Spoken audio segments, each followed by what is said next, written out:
On Christmas Eve, Alexander brought home a pregnant college student. When he broke the news to me, I was in the kitchen making ravioli.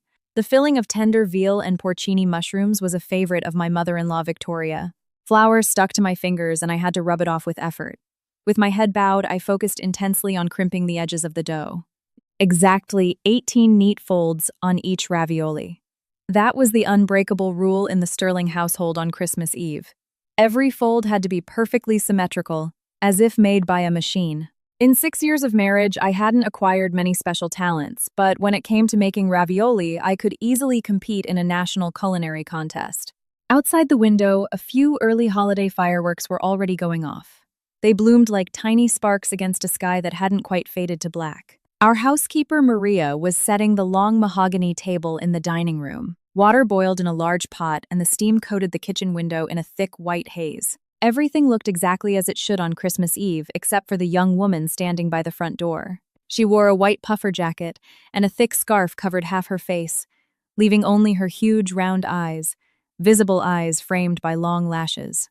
Even without makeup, those eyes radiated a childlike innocence. Her belly was already noticeably round. The puffer jacket couldn't hide it. She looked about 4 or 5 months along. She shrank timidly behind Alexander, her fingers clutching the edge of his navy blue cashmere overcoat like a first grader whose teacher had brought her into the wrong classroom. Alexander stood under the warm glow of the foyer light. The expression on his face was complicated. It was a mix of guilt, nervousness, and a strange, unprecedented determination I had never seen in him before. Wait, no. I had seen that exact determination on his face only once 6 years ago at our wedding, when he stood at the altar watching me walk down the aisle. The exact same light had burned in his eyes then. Only back then it had been meant for me. "Kate," he said quietly. But in the dead silence of the foyer, every word rang out as clearly as a nail being hammered into a floorboard. "This is Lily. Angelina Miller. She's expecting my child." A silver fork slipped from Maria's hands. With a sharp metallic clatter, it rolled across the marble floor. Maria hurriedly bent down to pick it up, blushing deeply and not daring to raise her eyes. My mother-in-law Victoria Sterling was just coming down from the second floor. At the turn of the grand staircase, she froze abruptly. Her hand clamped onto the oak railing, and the festive smile she hadn't managed to wipe away froze on her lips. Silence reigned in the house for a solid 5 seconds. On the living room television, a holiday special was playing loudly, the host cheerfully wishing the viewers familial warmth and happiness. My fingers finished the final fold. I gently placed the ravioli onto the flour-dusted wooden board. My movements were so calm that even I was surprised. I wiped my hands on my apron, lifted my head, and looked at the girl by the door. She had been secretly studying me too. When our eyes met, she flinched like a frightened rabbit and pressed herself even deeper behind Alexander's broad shoulders. "When is she due?" I asked. Alexander was taken aback. He clearly hadn't expected that to be my first question. 4 months along. Morning sickness bad. I turned my gaze directly to Lily. The first trimester is the hardest, it gets easier after that. Lily's eyes widened, her lips trembled, but she didn't make a sound. She looked frantically from Alexander to me, trying to figure out if I was mocking her, or if I was going to lunge forward and drag her by the hair in the next second. Alexander answered for her. "More or less. Just the smell of food makes her nauseous." "That's normal," I said. "When I was carrying Leo, I couldn't even keep water down for the first 5 months. I took off my apron, hung it on the kitchen door handle, and walked into the living room. Maria was already bringing out the house slippers. "Lily, right, don't just stand in the doorway, it's freezing outside, come in." Victoria Sterling stared at me from the stairs as if I were a lunatic. She was wearing a deep crimson cashmere cardigan, her hair styled in fresh, immaculate curls.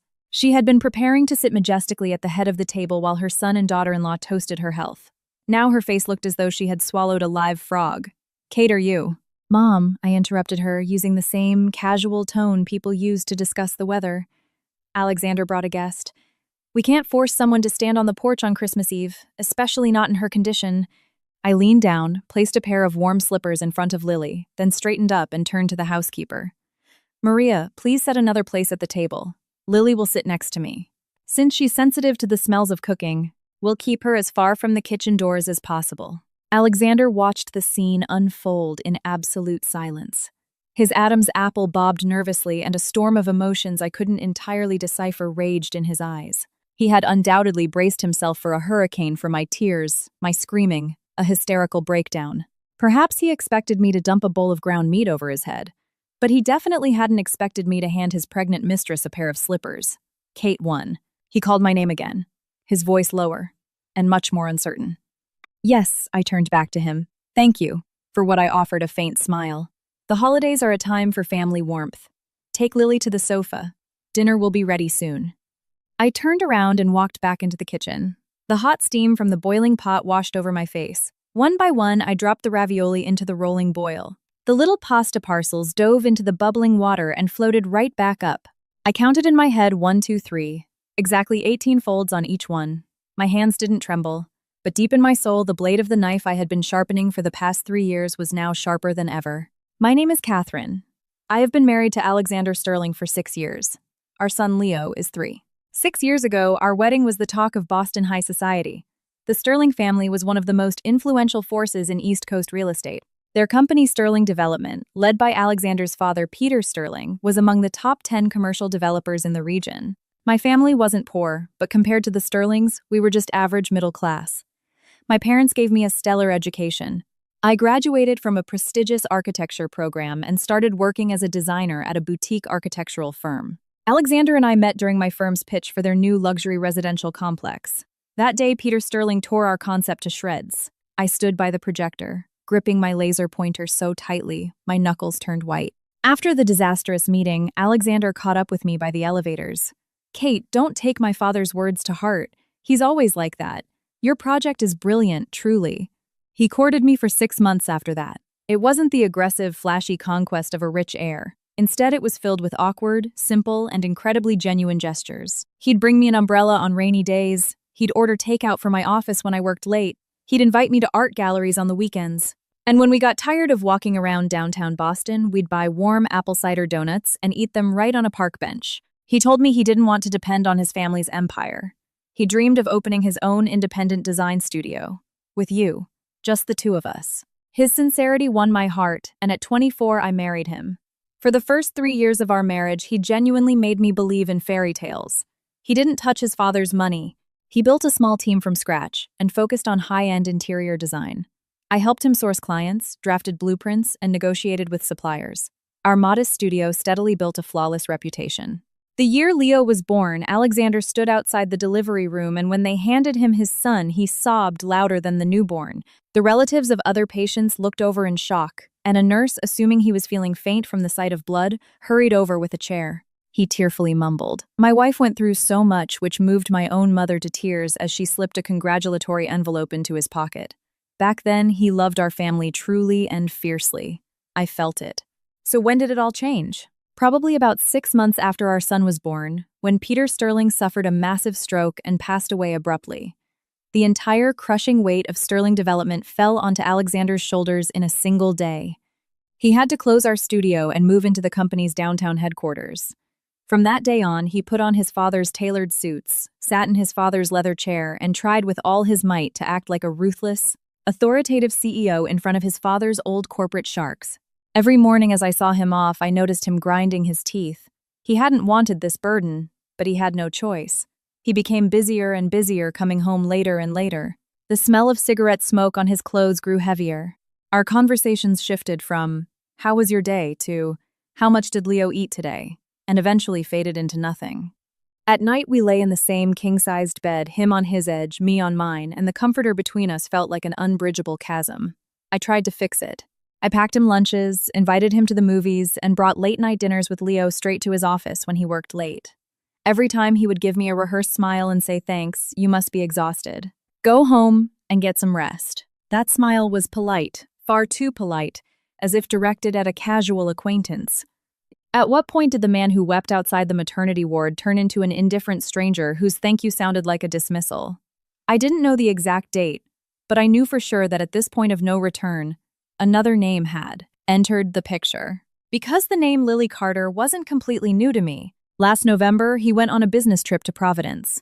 When he returned, I noticed one minor detail. He had changed the passcode on his phone.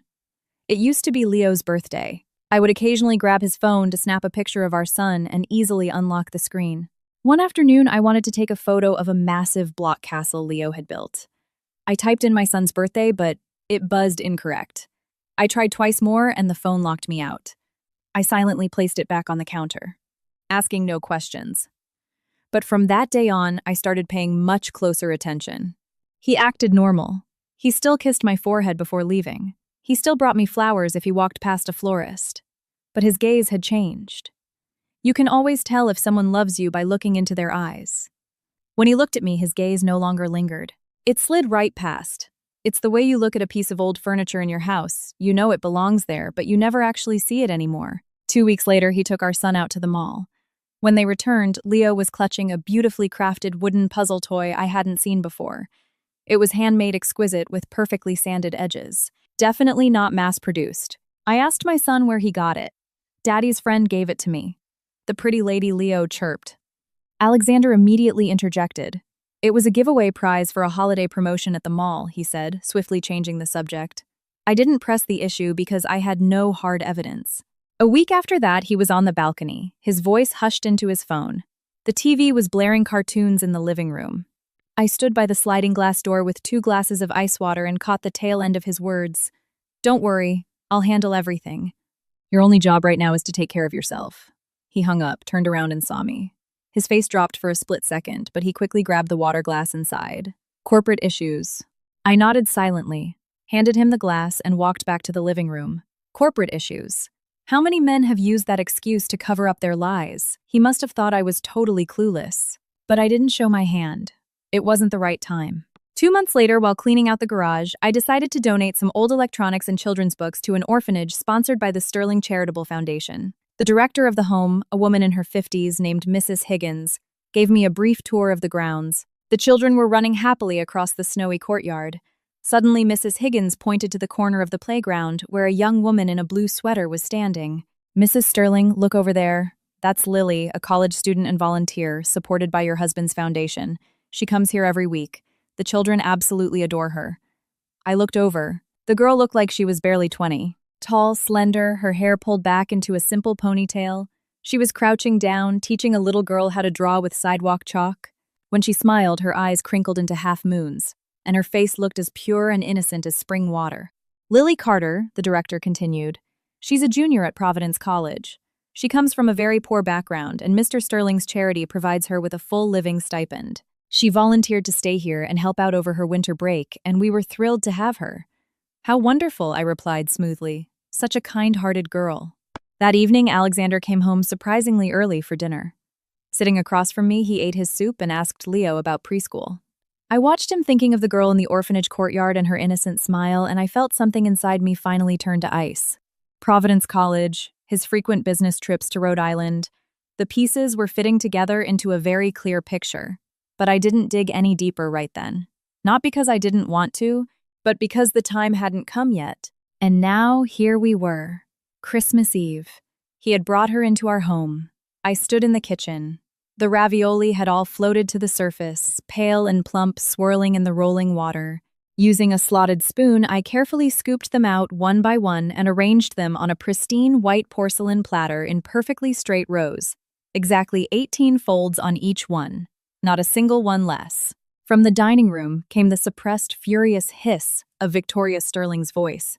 Alexander, in my study. Now. Heavy footsteps echoed as they marched up the stairs.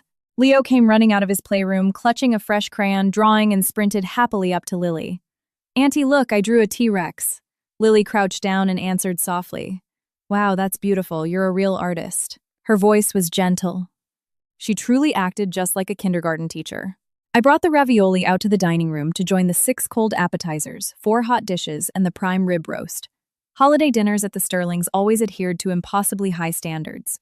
Maria had been cooking since dawn. The massive dining table bought by the late Peter Sterling at an estate auction was surrounded by 12 heavy, ornate chairs. It was meant to seat a massive, sprawling family. But after my father-in-law's death, there were very few of us left. Alexander, Victoria, myself, our son, and Maria. Code. 5 people for 12 chairs. Empty and lonely. Tonight, Lily joined us. Counting the baby in her belly, we almost made 7. When Victoria came back downstairs, her face was white with rage. She marched to the table and shot Lily a glare capable of freezing a person into a statue of solid ice. With a sharp, violent motion, she pulled out her chair and snapped her linen napkin onto her lap. It sounded like the crack of a whip. Alexander, about that project you mentioned earlier, she began, her tone frigid and sharp. I expect you in my study immediately following dessert. Mom, it's Christmas Eve. Let's discuss business after the holidays, Alexander said, his voice laced with hidden frustration. After the holidays, Victoria slammed her heavy silver fork onto the table. The day you brought her into this house, you should have known that explanations would be required immediately. Lily shrank into her chair, bowing her head and nervously twisting her fingers in her lap. She had taken off the puffer jacket. Underneath, she wore a loose-fitting knit dress that clearly showed the curve of her pregnant stomach. Her neck was thin, her collarbones sharp. She looked even younger than I had originally thought, maybe 21 tops. Mom, I said, standing up with a crystal flute of champagne in my hand. Tonight is a holiday. Let's not put our guest in an uncomfortable position. We can leave all serious conversations for tomorrow. I want to raise this glass to you. May the new year bring you great health and prosperity. Victoria stared at me. Her eyes were a swirling storm of fury, bitterness, and profound disappointment in my behavior. She must have been thinking, why isn't the lawful wife clawing this homewrecker's eyes out instead of smoothing things over? Nevertheless, she didn't refuse the toast. We clinked glasses and she drained hers in one gulp. Then she placed it down with a heavy thud, leaned back in her chair, and went completely silent. I sat down, picked up the serving tongs, and placed a thick slice of prime rib onto Lily's plate. Try this. It's Maria's specialty. Our Leo always eats at least half a plate of it. Lily lifted her eyes to me, tears shimmering in the corners. Tea. Thank you, Kate. Her voice was barely a whisper. You're welcome, I replied, placing a piece of roasted sea bass next to the beef. Fish is packed with protein, it's great for the baby. Eat up. Then I reached for the garlic butter prawns, selected the largest one, and set it on my mother-in-law's plate. Mom, please have some too. Maria picked them up fresh from the harbor market this morning. Victoria exhaled loudly. There were so many conflicting emotions in that single sigh. She had clearly decided that her daughter-in-law was either an absolute saint or had completely lost her mind. The atmosphere at the table was suffocatingly tense. Alexander sat between me and Lily, staring blankly at his plate, not daring to utter a word. Victoria lazily pushed her fish around, mashing it into an unrecognizable paste. Lily gingerly took tiny bites of the prime rib, terrified of making a sound. Leo was the only one truly enjoying the holiday. He sat next to me, kicking his legs under the table, bombarding Lily with endless questions. Auntie, is there really a baby in your tummy? Do you like dinosaurs? Do you know the song about the brave Paw Patrol pups? Lily finally managed a small smile at his interrogation. In that moment, the curve of her lips looked strangely similar to my own. As I lowered my head to take a sip of water, I glanced at the glowing screen of my phone resting on the tablecloth. 2 text messages illuminated the screen. One was from my best friend Olivia. Hey honey, Merry Christmas. I dug up everything on that charity foundation you asked about. The second message was from my father, Kate. Attorney Davis finished the asset division paperwork just like you asked. I'll hand it over right after the holiday. I swiped both notifications away and placed the phone face down. By the end of dinner, exactly 6 ravioli remained on the serving platter. Victoria had taken one bit into it but lost her appetite and left it on her plate. Alexander hadn't touched a single one. Lily ate one, whispered a compliment about the flavor, and looking at the mountain of food she had hoarded on her plate, awkwardly set her silverware down. Kate, she whispered quietly, thank you so much, for what I carefully folded my linen napkin. On Christmas Eve, a pregnant girl has nowhere else to go. Alexander did the right thing by bringing you here. You're a part of our family now, too. As I said this, I shot a quick glance at my mother-in-law. Her face could no longer be described as merely pale. It looked like a slab of cast iron that had been struck 3 times with a sledgehammer.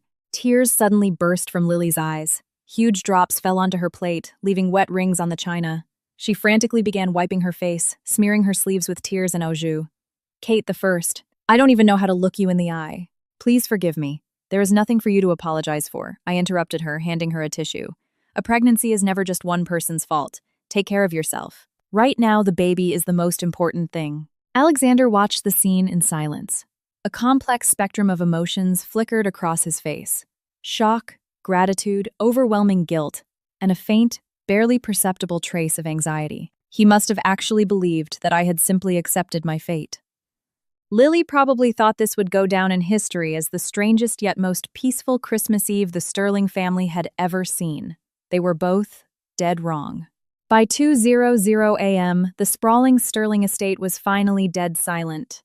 Before bed, Victoria had swallowed 2 sleeping pills.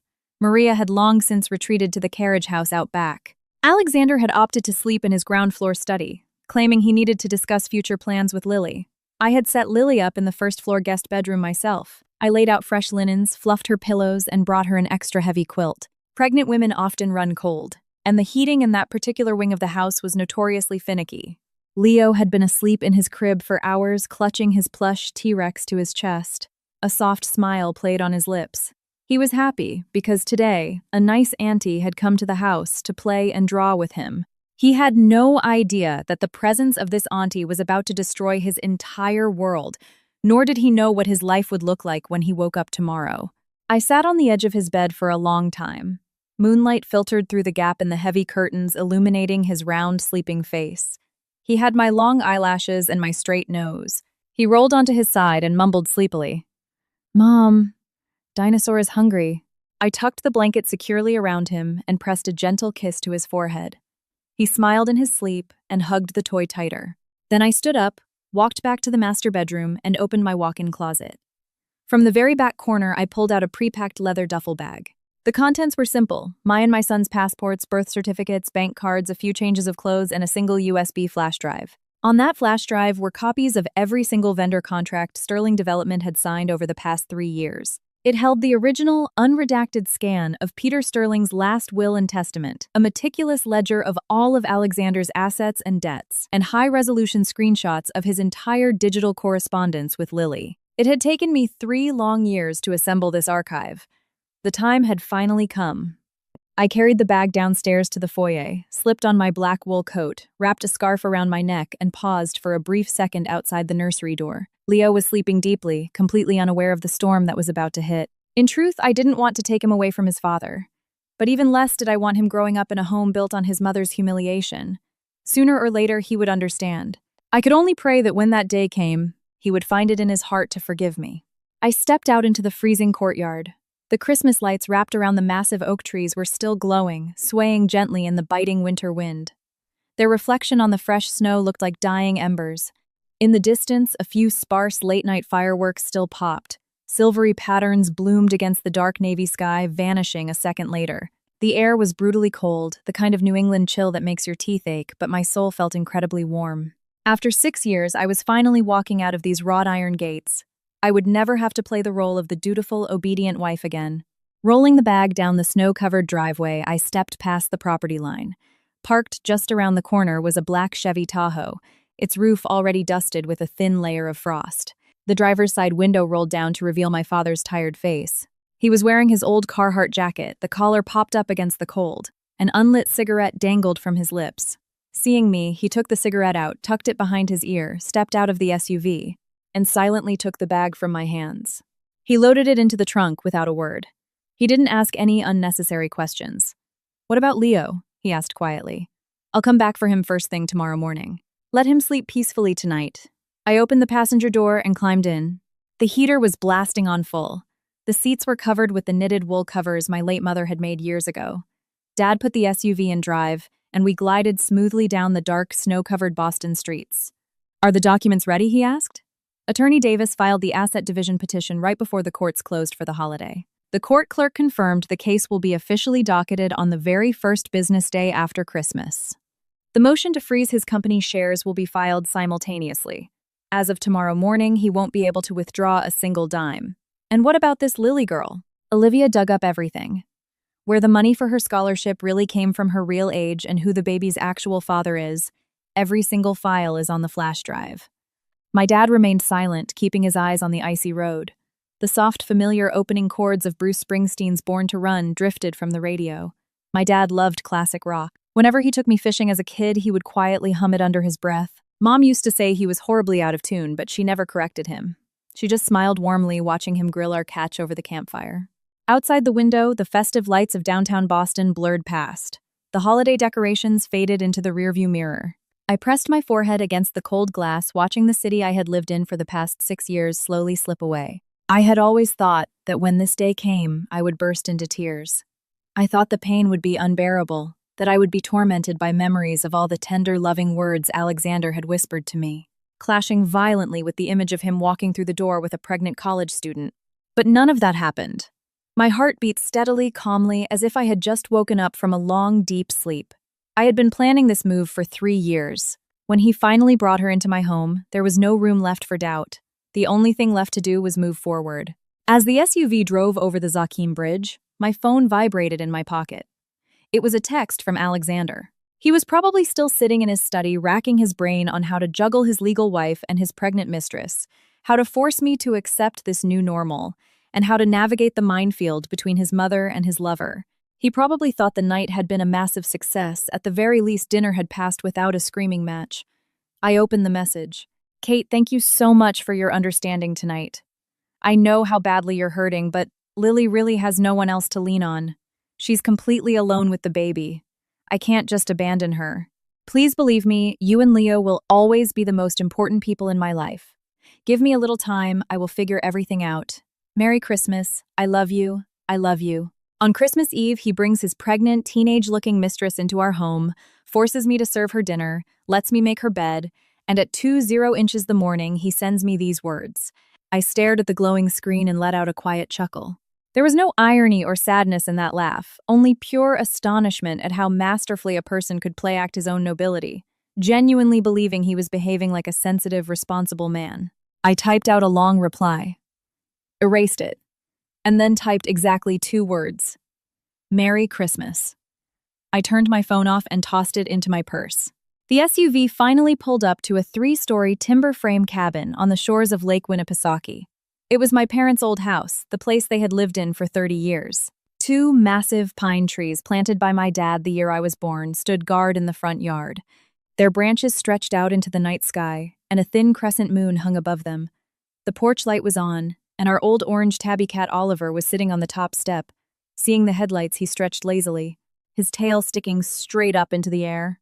I stepped out of the car. The frigid night air smelled of pine needles, lake water, and wood smoke from the chimney. That unique, nostalgic scent instantly warmed my soul. This was the smell of a real home. Walking inside, I pulled my laptop out of the duffel bag and sat down at the rustic oak dining table. I plugged in the flash drive and opened the folder marked L. I hadn't yet had the time to study the detailed background check Olivia had sent me the day before. The documents popped up on the screen one by one. Lily Carter's real name was Angelina Miller, and she wasn't 21, she was 24. After high school, she hadn't been able to get into a 4-year university and had spent 3 years drifting through a sketchy community college in Providence. During her sophomore year, she lost her financial aid after being caught forging documents to claim a state housing subsidy meant for someone else. After dropping out, she got a job as a waitress at a local Providence sports bar and karaoke lounge. Thanks to her innocent, wide-eyed look, she caught the attention of a shady local regular. They lived together for 6 months and she got pregnant. When the guy bailed, she went to a private women's clinic to get an abortion. While at the clinic, she ran into a wealthy older man, struck up a conversation, and abruptly changed her mind. Her pregnancy was absolutely no accident. Even though her social media profiles were set to private, Olivia had managed to track down her former waitress coworker, who gladly handed over old screenshots. Last October, Angelina had posted a mirror selfie from a luxury hotel room. The caption read, "Goal for this year, secure the bag with a rich man. I'm done carrying deadbeat losers upward and onward." In the reflection of the mirror, draped casually over the hotel bed, was a men's suit jacket. Resting on the nightstand was a pair of custom platinum monogrammed cufflinks, the exact heirloom pair Alexander had inherited from his father. The entire charity scholarship story was a meticulously orchestrated scam. Out of hundreds of applicants to the Sterling Foundation, she somehow managed to get her application approved with Alexander's direct personal signature. Furthermore, she officially registered her pregnancy with an OBGYN the exact same month she received her first foundation payout. The dates of her doctor's visits and her tear-jerking sob story about only finding out she was pregnant after her boyfriend dumped her crumbled into absolute dust against the bank statements Olivia had unearthed. Exactly 1 day before she formally registered her pregnancy, a wire transfer of $20,000 hit Angelina's personal checking account. The sender was an obscure marketing consulting LLC. The registered CEO of that LLC was the cousin of Angelina's old college roommate. Over the past 2 years, that exact LLC had received 6 separate invoice payments from Sterling Development for consultation services. each ranging from $10,000 to $20,000.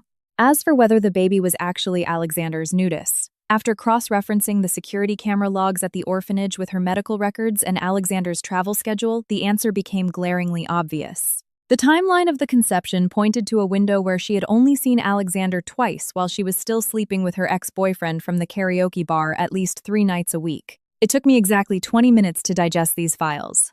With every page I read, my blood ran colder and my mind grew sharper.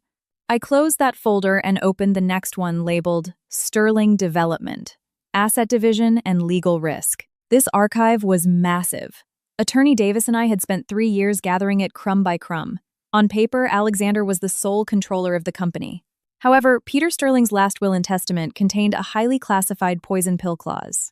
The core voting shares of the development empire were locked inside a private family trust. The primary beneficiary of that trust was Alexander's legitimately born heir, our son Leo.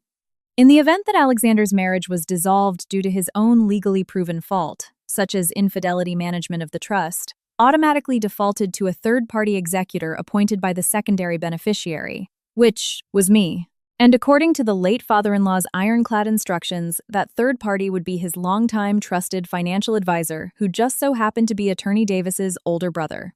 In plain English, Peter Sterling had planted a legal landmine from beyond the grave, and Alexander had absolutely no idea it existed. The old man knew his son too well. He never truly believed Alexander possessed the discipline to maintain the business or stay faithful to his family. The final line of defense he had built to protect the Sterling empire was me. I organized the files by date, structured the evidentiary exhibits, and fired the entire zip file over to Attorney Davis in an email. In the body of the text, I wrote one sentence: execute the plan first thing Monday morning. Then I turned my phone back on and drafted a quick text to Alexander. Alex, take Lily in for a checkup tomorrow morning. I booked her an appointment with Dr. Evans at Boston Medical Center for 9:00 a.m., VIP suite. She's pretty far along, she needs a comprehensive screening. The reply came instantly: will do. Thank you so much, Kate. You are incredibly generous. I didn't text back. He would fully appreciate the sheer scale of my generosity very, very soon. At dawn, I was lying in my old childhood bed, staring out the window at the snow-dusted pine branches. A small bird was perched on a twig. In the gray morning light, I couldn't tell what kind it was. It ruffled its feathers and took off into the sky. My phone rang. The screen flashed the name Victoria Sterling. I answered and put it on speaker. Kate, where on earth are you? Her voice was shrill and cracking. In the background, I could hear the panicked footsteps of the household staff and Alexander shouting faintly from a distance. Did you check the closets? Are her bags gone? Maria must have gone in to tidy the master bedroom and noticed that half the closet was empty. A duffel bag was missing, and all my essential documents were gone. I am speaking to you. Where did you go? Do you have any idea that Alexander has been tearing the house apart looking for you all morning, Mom? I said, sitting up in bed and leaning back against the wooden headboard. I left. Left? What do you mean left? When are you coming back? I'm not. There was a loud crash on the other end of the line, like a vase shattering against marble. Then Alexander's voice came through the speaker. He had clearly snatched the phone from his mother's hands. His voice was frantic, furious, and terrified all at once. Kate, where are you? Why did you leave? Explain this to me. Everything was fine yesterday. You said yourself you understood the situation with Lily. You were literally serving her food at the table, don't you? Alexander, I cut him off. And for the first time in years, a light, genuine laugh escaped my lips. The exact laugh I had been suppressing for so long. Are you really judging my mental state by how I plated a prime rib? Did you happen to notice that I didn't eat a single bite of food the entire night? Dead silence fell over the other end of the line. You thought that just because I made your mistress's bed I had accepted her. You're wrong. I was making that bed as a shroud for your reputation. I waited this long not because I forgave you. I waited because I needed you to put all your cards on the table yourself. And you did exactly that. You brought a pregnant woman into our home in front of your mother, our housekeeper, and our son. You left a paper trail a mile wide all the way to the orphanage. You finished gathering the evidence against yourself for me. What evidence? What are you talking about? His breathing over the phone grew heavy and ragged. I scheduled your little college student for a hospital screening. The exact timeline of her pregnancy, the dates of your business trips to Rhode Island, the hotel receipts, the foundation scholarship documents with your personal signature, the wire transfers to that Shell LLC. I have everything.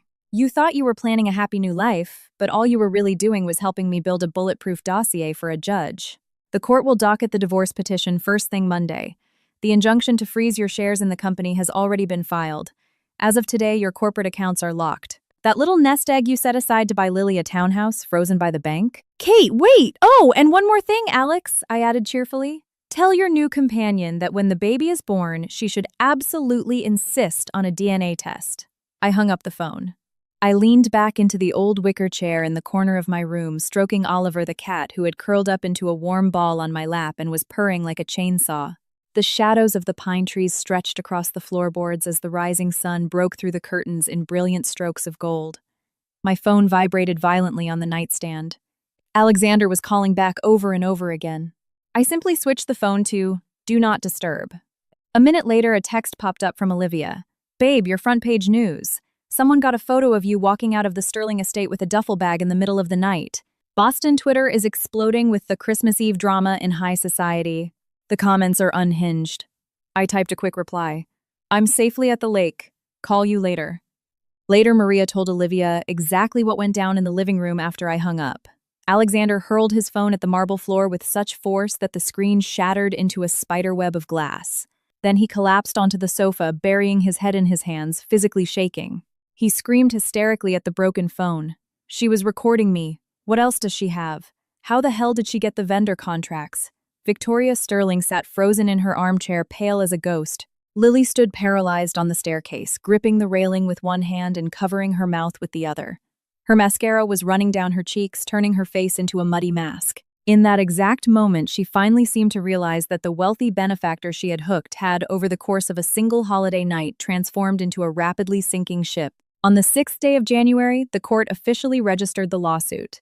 A process server delivered the injunction freezing the shares of Sterling Development directly to Alexander's corner office. In a blind rage, he tore the document to shreds right in front of the server, after which the server calmly informed him that destroying a court order constitutes obstruction of justice.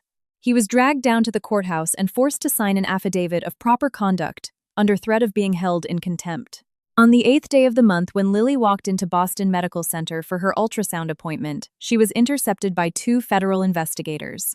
They pulled her aside for questioning regarding wire fraud, forging documents to illegally obtain state housing subsidies, and criminal conspiracy to embezzle corporate funds through a shell company. That $20,000 wire transfer was the smoking gun in a massive corporate fraud investigation.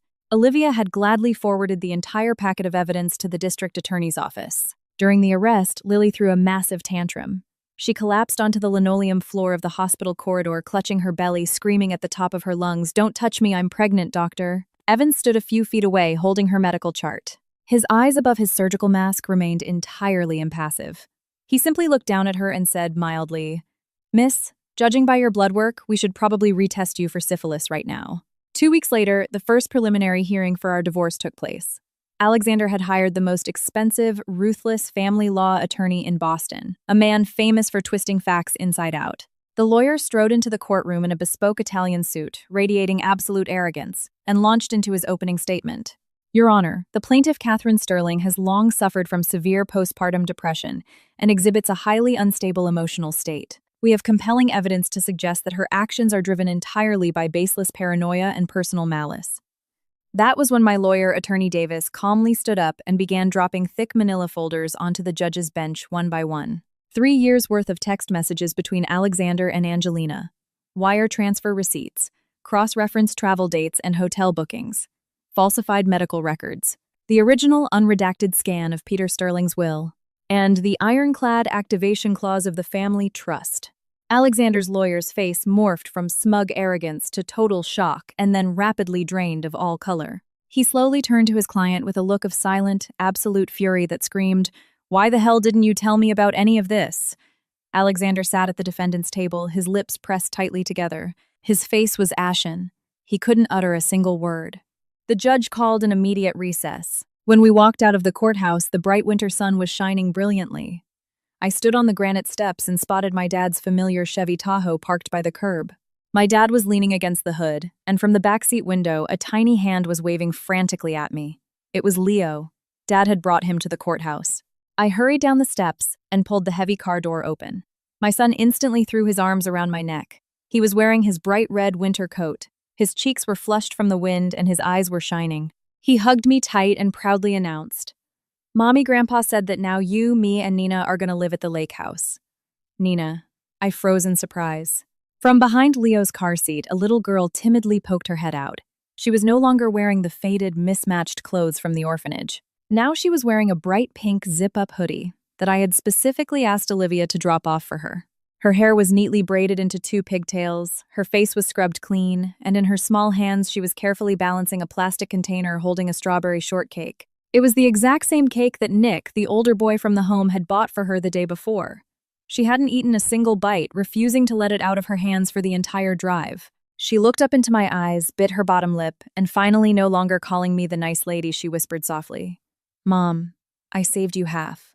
I gently reached in, unbuckled her, and pulled her out of the car. I wrapped one arm securely around her and the other around Leo.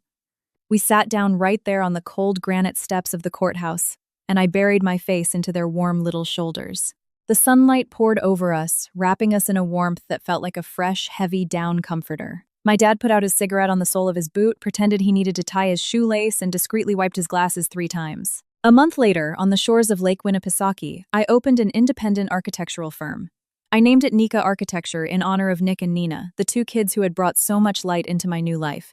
It was a boutique firm. We only had 12 employees on the payroll, but almost all of them were senior designers who had defected from Alexander's old studio. The moment they heard I was filing for divorce and launching my own firm, they packed up their desks without a second thought and came to work for me. Alexander's corporate floor was entirely deserted the day after the news broke. His executive secretary on her final day walked around the building, handing out boxes of premium chocolates to the other offices, cheerfully celebrating what she called her emancipation from slavery. After Alexander's shares were frozen control of Sterling Development, legally defaulted to the appointed trustee of the family trust, by a unanimous vote of the board of directors, Alexander was stripped of his title as CEO. On his final day, paparazzi snapped a photo of him standing on the sidewalk outside the glass-paneled headquarters. He was holding a cardboard box of office supplies waiting for an Uber, his designer suit wrinkled, his face gaunt and exhausted.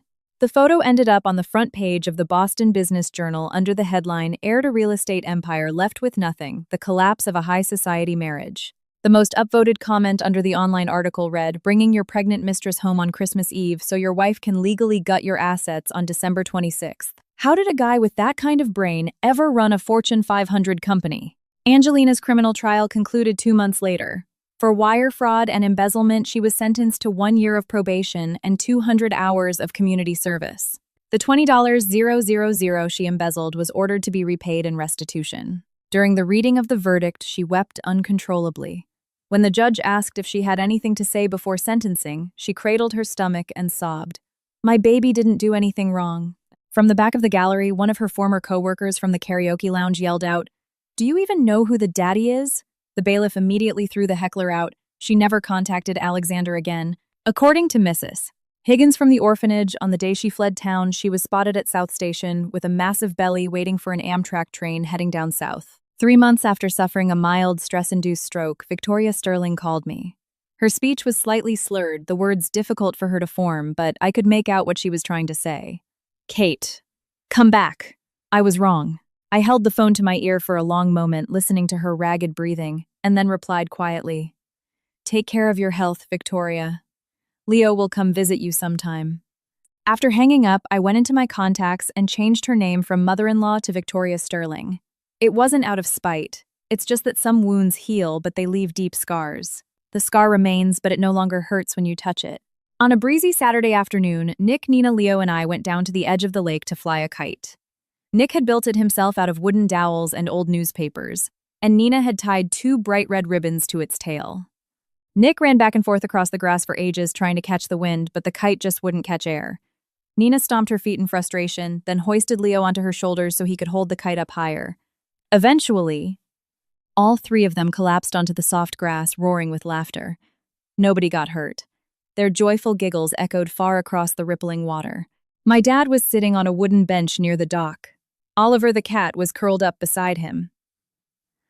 Dad held a fishing rod, the line swaying gently in the breeze, the red and white bobber perfectly still on the surface of the lake. But a soft, peaceful smile rested on his face, the relaxed smile of a man who no longer had to worry about his daughter's survival. I sat down next to him, watching the kids tumbling in the grass, and watched as the handmade kite finally caught a gust of wind soaring higher and higher into the crisp blue New England sky.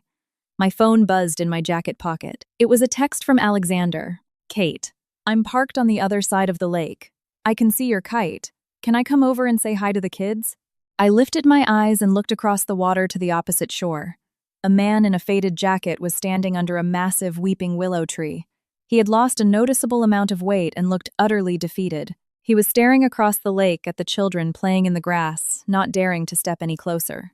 I looked down at my screen and typed a reply. "Stay there. I'll come to you." I stood up, brushed the dry blades of grass off my jeans, and started walking toward the wooden footbridge.